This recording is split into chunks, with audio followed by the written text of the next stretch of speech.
Question क्या बोलता है आपका? साइंस चालू होगा।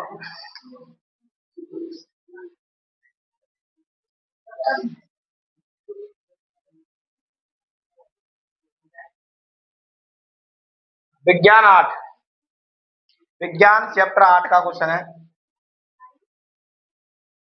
पार्ट 8 किसका भाई? विज्ञान का। क्या कह रहा है पहला क्वेश्चन? पहले तो मेंडलव के नियम का डायग्राम बनाना है आपको, पहला क्वेश्चन।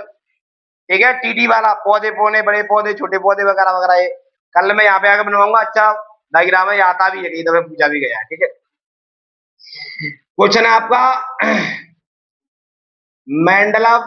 मेंडल के नियमों का चित्र बनाओ। बंसावली, मुझे जो बंसावली का डायग्राम है वो बनाना है। ठीक है, दूसरा क्वेश्चन है मेंडल के पृथक्करण का नियम लिखो। मेंडल के पृथक्करण का नियम लिखो। तो भैया सुनना भाई, मेंडल के पृथक्करण का नियम निम्नलिखित है।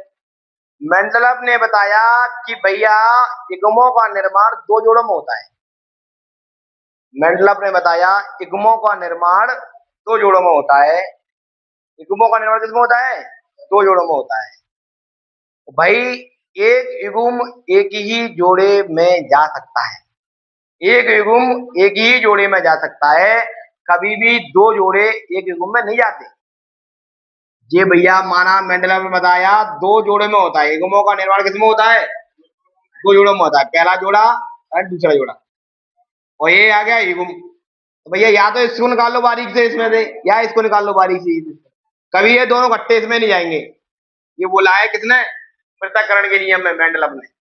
मेंडलव ने बोला कि युग्मों का निर्माण दो जोड़ों में होता है, अलग अलग दो जोड़ों में होता है, अलग अलग।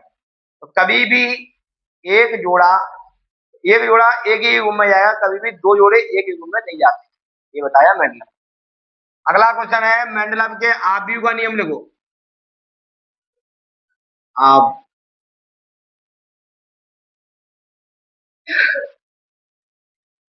मेंडलव के आव्यूह का नियम बताओ। मेंडलव ने आव्यूह के नियम में क्या बताया है? मेंडलव ने आव्यूह के नियम बताया कि भैया जो लक्षण एक पीढ़ी में पाए जाते हैं वही लक्षण दूसरी पीढ़ी में पाए जाते हैं।